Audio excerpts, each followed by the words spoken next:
Love, look what you've done to me. The love of succulents.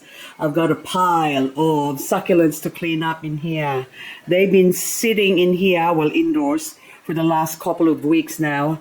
And I think it's about time to clean them up, or else these poor things are gonna die.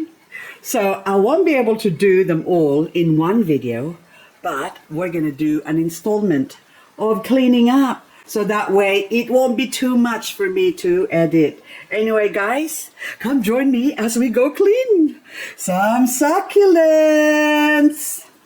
Hello there, my name is Liz, a self-confessed succulent addict. Welcome to my channel, Growing Succulents.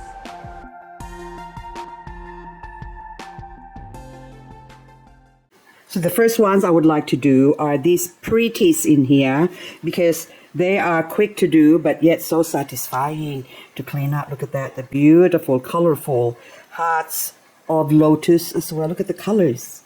I mean, this one too. Look at the shape. And this one too. Look at the cluster. My gloves are ready. Let's do some cleaning. Clean. Okay, where's my forceps? I feel like a surgeon again. Forceps. We're gonna start with this patient here. Okay, I'll just put that one away for now. I think this is a much better look now. Hang on, I'll move this here. And then, I got nowhere to put the other one, so I'll start with this one.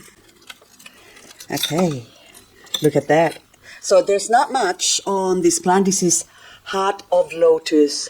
Heart of Lotus. I'm just singing again. Oh my goodness. Okay, the leaves in the bottom here, look, all dry.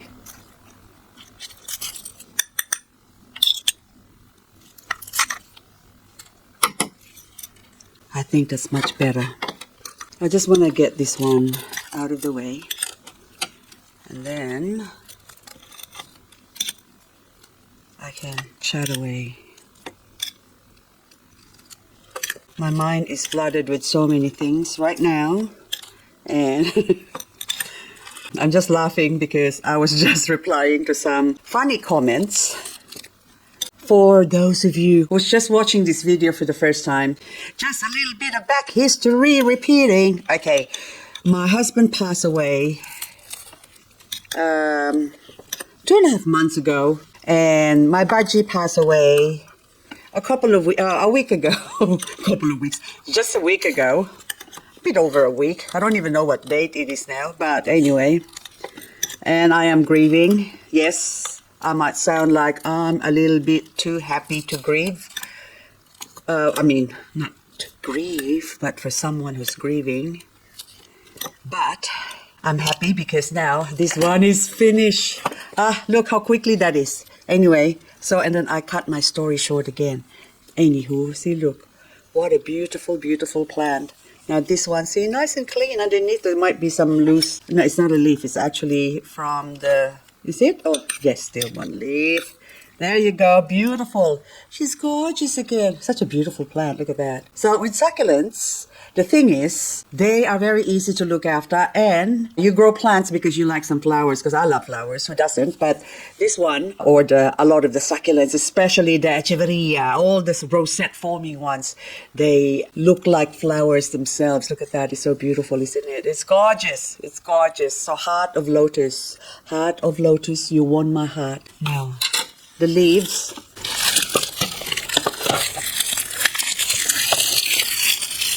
Don't you love the sound of crunchy leaves?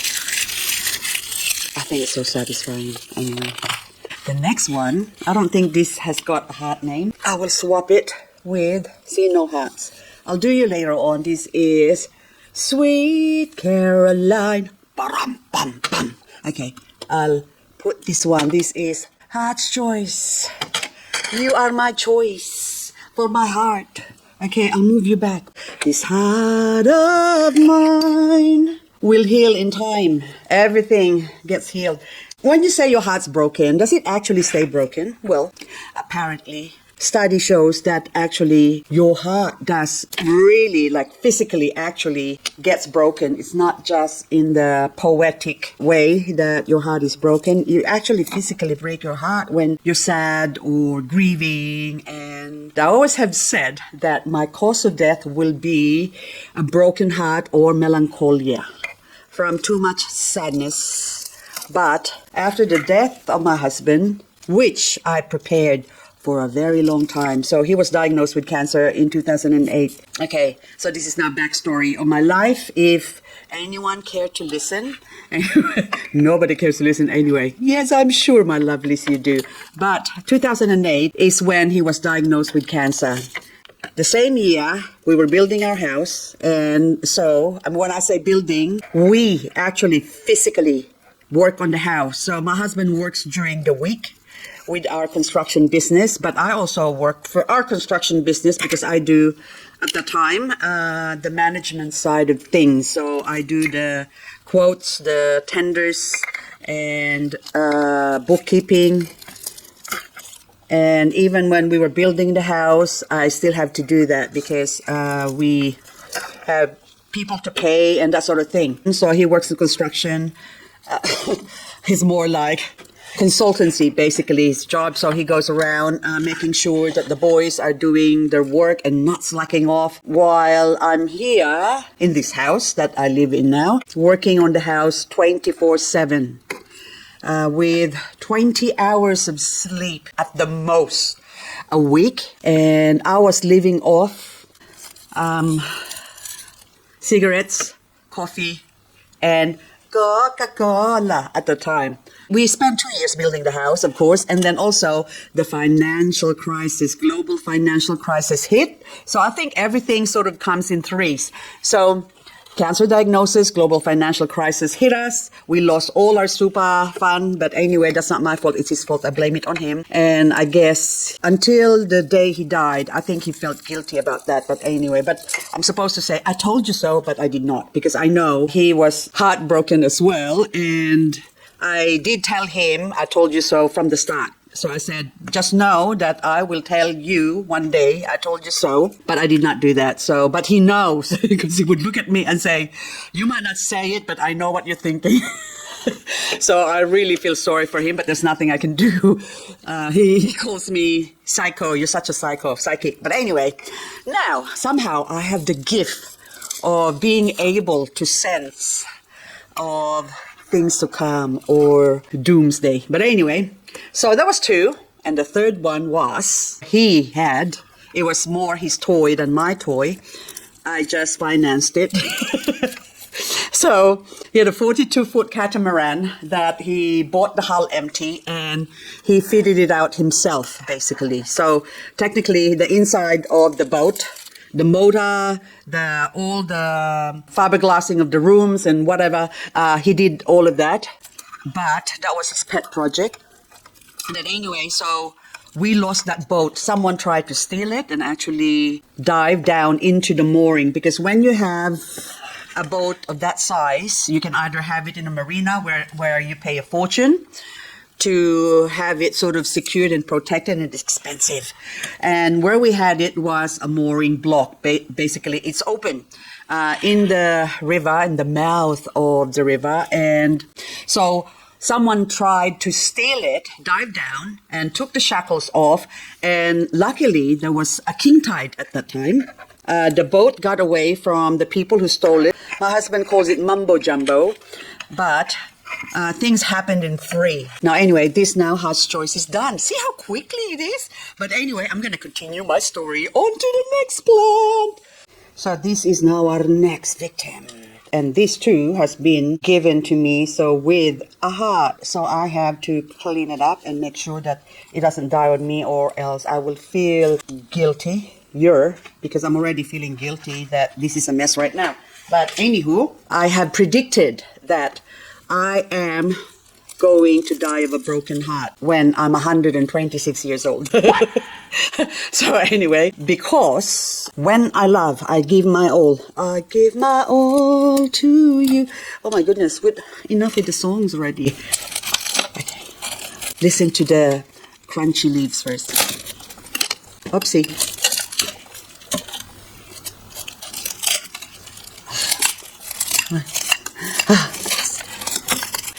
Oh, I killed the baby. Oh, no. No, I did not. It's still alive, I think. Okay, now, baby. Ooh.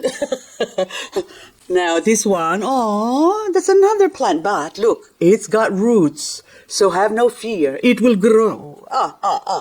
Now, I said to my daughter that I'm going to get married again. No, God, please, no. When I'm 126 and a day before I died, I will get married. So that would make it husband number 3. So I've been married once before my loving husband, but that's another story. I'm full of stories. I would say that I have a very challenging but exciting, also hardened life. When I say hardened, it's not as hard as some, but I've had a good life overall. So I don't like complaining. If something needs to be done, I just get on with the job and do it. And some people would complain first before doing anything. With me, I do, and then I assess the problem and find a solution. And then if I can't find a solution, then that's the only time I complain. But when I complain, it's more like asking for help or basically finding a solution to the problem at hand. So that's how I navigate life. So anyway, when I say that I'm going to die of melancholia, and of course, well, go back again now, from being happy. Some people will not take lightly to someone being too happy. I know of personal people, or close people in my life, that when I'm too happy, they don't like it. When I'm not too happy, or when I try to be strong and everything, they would tell me, you should cry. And I do cry, but I hate crying in front of people. I don't like it. I like to hide my emotions because I can do that privately because I can do it better crying on my own. Oh, baby bird, look at you. You're still pretty even when you're dead. See? Now you know. So I might be happy and whatever, but that basically, that clip that I just inserted is how I deal with my grief. So during the day, I'll get on with the things that I need to do. And life, basically. But, this is hard. There you go. Oh, roots and all. Anyway, didn't they say that the happiest people are the saddest? Well, I am sad right now because of my situation or my circumstance. But generally, I'm not sad. I am grateful for everything that I have. I consider myself lucky that I still had the chance to spend my life with my husband. So if you were given a choice, I mean, before, when my husband was diagnosed with cancer in 2008, well, I tried and did everything to sort of prolong his life. He was given 3 years to live. And I said to him, that's rubbish because the doctors don't know. They themselves don't know. It all depends on the person. So he had a PSA level of 88. This is for prostate.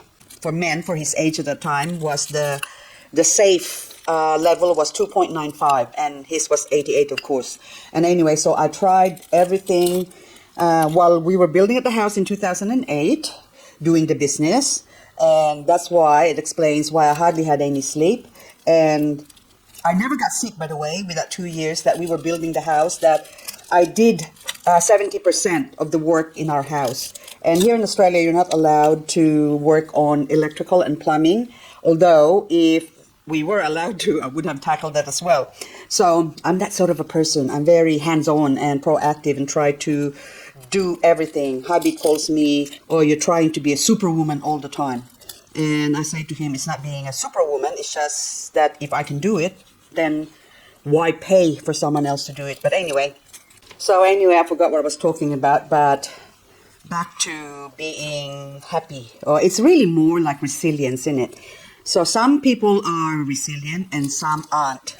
And resilience, I believe, is made normally. You're not born to be resilient. It depends on your environment that you've grown up with and if you're raised by weak people, you tend to be weak, but also others tend to grow strength from seeing the weakness in their environment. Basically, see, it can work both ways. But anyway, this one now, oh, do you see what I see? So this one, you can see there. Can you see that? Look, that is dry. Very, very dry, dead stalk. So we're going to pull this off. See that? Now, this can go with a little baby one after I clean it up. So the back, you can see that. Oh, that's all. Needs cleaning. Okay. So anywho, we are going to continue with my resilience. So resilience, I believe, in my case, that is, it all differs from each person, I believe. I just have to throw it. I believe in every drop that rains that falls. Anyway, then a flower grows, a succulent grow, because I believe that somewhere in this darkness, there's a light that will shine through. So that's how I see life. And as long as I have roof above my head to keep me safe from the elements and food in my belly, that I'm not hungry, I'm basically easy care, like a succulent, resilient, and can survive, or not all. See, as you can see, not all succulents can survive everything as well. So it just differs from each plant. So some succulents are resilient and others are weak.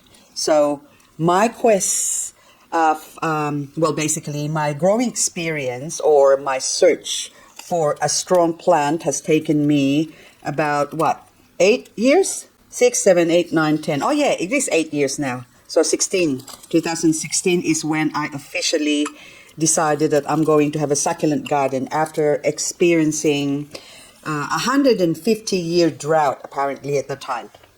So when I did my Master Succulent Soil Mix, I just jumped from another topic again. Oh my goodness, there's too many things to talk about, see?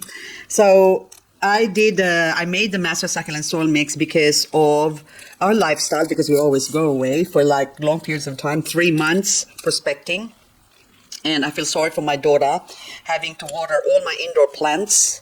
So that's how I got into succulents, because I need a plant that I don't need to water as often, basically. And that's how I get to experiment. It's not really like outright I'm forced to experiment. I just fell into it because of our lifestyle, basically. So the plants need to be watered and the succulents doesn't need watering in my mind at the time. So I left them sometimes for 5 months, we're away, and the plants are grown outdoors, basically to be dependent on the weather. So at the time it didn't rain much, and during winter is when they get a bit of dew in the morning. That's where they get the water from nighttime. Because the succulents open up their stomata, or the leaves have got little eyes in them, and they would open up and then absorb the moisture, basically. That's what they do. That's why I preferred a resilient plant, just like me. So resilience is basically made for the most part and not born with it. With me, probably I have an unusual combination that I am both born with resilience and also raised or grew up to be resilient with my life experience. When I was 13 years old, my father passed away, and I was a favorite because I was the eldest daughter in the family of 7. And should I grow that now? I think that will die. Anyway, it's already got a mark. See, sometimes I feel like saving every single leaf, but it's not necessary. Now, since I'm the eldest, I was my father's favorite. More like I was his gopher. I go for this and go for that. So I'm his assistant, basically. So when I was growing up, from a very young age, since I was 6 years old, I helped my father in feeding the animals, watering the garden, planting, gardening, and he was very much into DIY. He dug our toilet. So back then we didn't have a flushing toilet. So he has to dig out a hole in the backyard. It's like a big hole that he dug out. So I would say it would be about 4 meters deep by 2 meters by 2 meters, like so 2 meters square basically. It's our toilet, and it has wooden walls and wooden floor that pallets actually that he actually salvaged from somewhere. It's all he didn't buy all this, so he has to. It was salvaged from timber yard. He knows some friends who owns a lumber yard that have some offcuts basically. So that's what he built. His outhouse toilet, and I helped him dig it out at 8 years old. So along with my younger brother, we sort of carted the dirt away while my father built this toilet. But anywho, so, and he's very crafty, he's very good with his hands and very imaginative and also a good cook. So I guess, and also we preserve a lot of food. So he's Chinese, okay? So I'm half Chinese. And back in the old days, he was born in the 1920s. And of course, back then, we don't have all these grocery stores or convenience sort of thing. We have like little shops that sells basic stuff like oil and rice, and food was fresh. You go to the market just about every day to buy your food. And when I was growing up, we didn't have any refrigerator. So we have to do a lot of preserving, and me being the eldest daughter has to help him do all of this. So that's how I got close to my father. And of course, when I was 13 years old, he passed away. And maybe I took it the hardest, but at 13, I have learned to be resilient. I have my younger brothers and sisters with me, and my older brother, of course, but they were still very small at that time. And I feel that at 13, since my older brother, God bless his soul, he passed away last year. So, okay, a lot of things that has happened in my life that made me resilient. Anyway, so when my father passed away at 13, I did not shed a tear. I still have the photo of us like looking in front of the coffin. See, I don't understand the tradition of taking photos of the dead. I don't know why, but Filipinos seem to do that. You know, I don't know in other cultures, but anyway, they would even hire wailers, women, to cry on the funeral. And it's supposed to be a good thing to say that there's a lot of people who cries for you to help you ease along your journey into the next life, basically. I think that's what their beliefs. So when I do cry on the first few weeks of my husband's passing, I look at it that way, that I'm sending him off. But also, another part of me thinks that maybe if you're crying, you are holding them back because they do love you, even though, well, others who don't believe this, please cover your ears. But the ones who do believe it, like I do, is that they will linger on longer and can't be at peace. So you say rest in peace. So what's the point of saying rest in peace when you're crying all the time? And I feel that every time I cry, I can feel this cold air. Okay, stop it. This cold air enveloping me, like my legs. It's like, I don't know, it's like all of a sudden this block of ice is hanging onto my legs. So I'd like to think that that would be my husband and Pedro on my shoulder, comforting me. So I would say, go away. You know, you can't stay here. You have to go. I promise I'll stop crying. So that's why. So now making me cry because I'm crying not for them, but I'm crying for myself because I'm feeling sorry for myself, which I hardly do. But I'm allowed to feel sorry for myself right now. So I'll just go with it. Okay, now, this one now looks beautiful, isn't it? So anywho, that's it. Oh, there's a couple of little bits here. But I think that looks pretty good now. Oops. I just hit this camera again. Sorry. So anyway, see, when I'm about to cry, something happens, like I hit the camera. Okay, there's a little bit down here. I'll just remove that. And then these Echeveria Elegans Cross Violet Queen can now go into the garden again and be on its merry way. And also those other ones that I removed. So these two here now, I'm just going to remove that in the bottom and also open up, say just poke a hole, soften the area around it so that way, okay, the roots can have something to grab hold of. Okay, there you go. So that's done, and that will be growing out of its merry way. And since this is the only Elegans Cross Violet Queen I have, I will be plucking out some later on during spring when the weather warms up, or really actually the end of winter is the best time to actually, so the last couple of weeks of winter, it's best to take some cuttings to propagate for spring. That will give it some time for a lot of the succulents to actually grow and take root. Anyway, that one's done. It's beautiful. Let me look at you. Okay, look. Gorgeous, gorgeous. Okay, on to the next one. Eeny, meeny, miny, mo. I did not do that. I just picked this one because this is also heart. Look, so this one is Raindrops keep falling on my head, but it does have like little heart shape. Look, little thingamajigs, isn't it? See? Now I think I moved my camera. Hang on, I'll just adjust this. Back here. There you go. I hit it accidentally. And I'll move you here, and there you go. Focus. Now this one is a big pot, and also this is actually when I bought this, I still remember this, I paid $25 for this. Is that right? Or $23.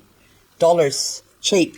And my first raindrop was a $6 one, and it was like the center part of here.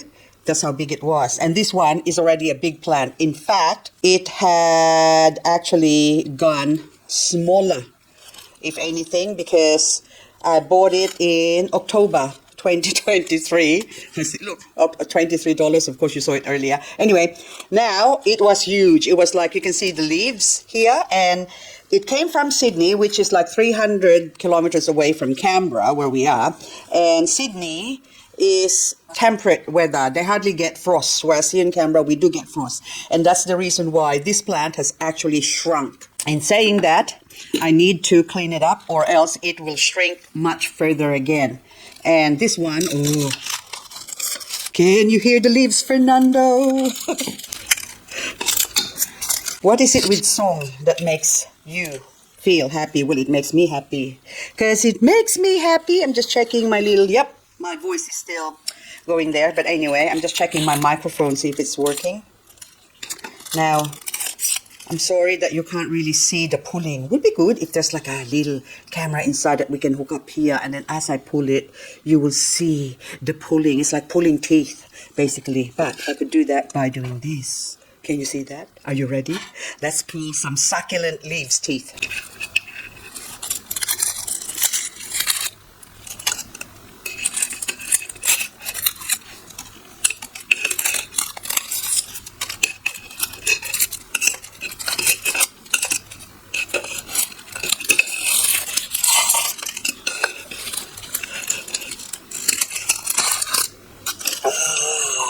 The sound of the leaves sends tingles to my tingle. I like that. Sending tingles to my tingle. Okay. I'm laughing because there's a reason for that. For those of you who speaks only English, okay, tingle is like, you know, a really nice sensation of tingle.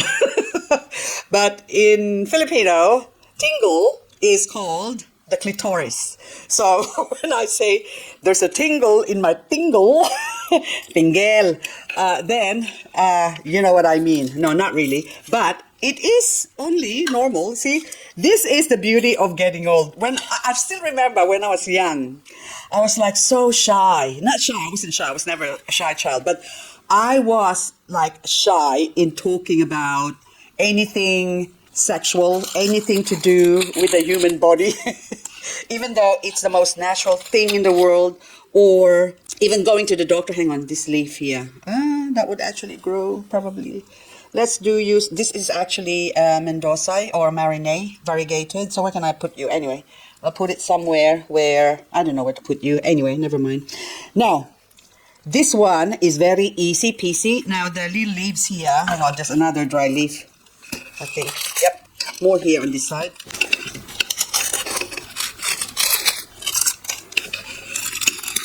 So, are you a shy person? Because I'm not. So I don't know how many of you are sort of the silent type, which I'm not. I am the loud type. I talk all the time. So, do you find people like me annoying? My husband used to love my talking, but when I talk too much in public, he doesn't like it. If it's just the two of us, I can talk away. And he would just smile and not answer even. So I'm used to talking in the air. When I talk and talk and talk, and I ask him questions about what I'm talking about, he never answers. But the minute I ask about, would you like a cuppa in between while I'm talking like this? So say, for example, I'm cleaning the succulent right now. Would you like a cuppa while? And this is beautiful. Straight away, the answer would say, yes, please. When it comes to food, oh my goodness, he would all of a sudden not have selective hearing. Basically, that's what he has. Now, anyway, this one now is finished. And just like my topic of conversations that I talk to you with, I jump from one succulent to another. And so now this one is done. And the happy part about this is that now that all the dry leaf disaster is over, this teardrops is now all clean and no more dry leaves. And basically that's like this plant, my teardrops are slowly drying up. Now let's take a moment to enjoy the sound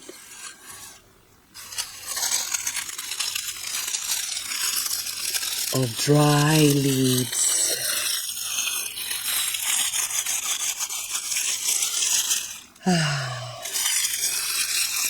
How about I just copy the noise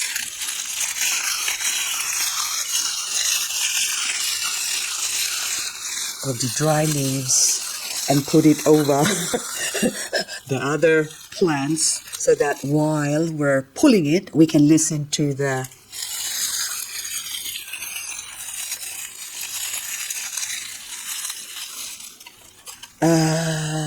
I get the tingles again.